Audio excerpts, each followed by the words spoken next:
ایک حدیث میں آیا ہے قال رسول اللہ صلی اللہ علیہ وسلم ان هذا الخير خزائن ولتلك الخزائن مفاتيح طوبى لعبد جعله الله مفتاحا للخير مغلاقا للشر ويل لعبد جعله الله مفتاحا للشر مغلاقا للخير او كما قال صلی اللہ تعالی علیہ وسلم۔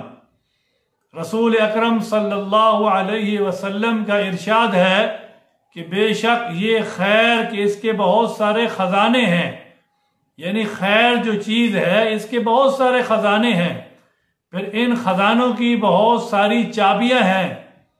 آپ نے ارشاد فرمایا کہ خوشخبری ہو ان بندوں کے لیے جو خیر کی چابیاں بنتے ہیں اور شر کو بند کرتے ہیں، اور ہلاکت ہو ان بندوں کے لیے کہ جو شر کی چابیاں بنتے ہیں اور خیر کو بند کرنے والے ہیں۔ تو اس سے کیا مراد ہے کہ ہم خیر کو پھیلانے والے بن جائیں۔ خیر بہت بڑی چیز ہے۔ خیر کہتے ہیں بھلائی کو، کسی انسان کے ساتھ اچھا کام کر دینا، بھلائی کر دینا، بھلائی کو پھیلا دینا، اس کو نبی علیہ الصلوۃ والسلام نے اچھا کہا ہے۔ تو ہم خیر کو پھیلانے والے بن جائیں، شر کو بند کریں۔ شر کیا ہے؟ شر گناہ ہے۔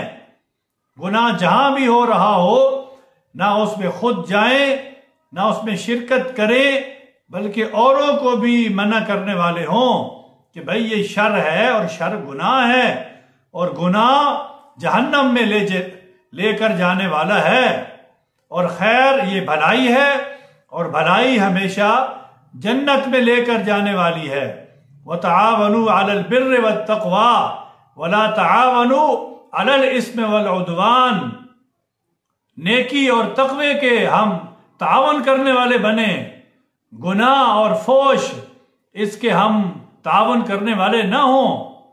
اللہ تبارک و تعالی ہمیں خیر کا پھیلانے والا بنا دے۔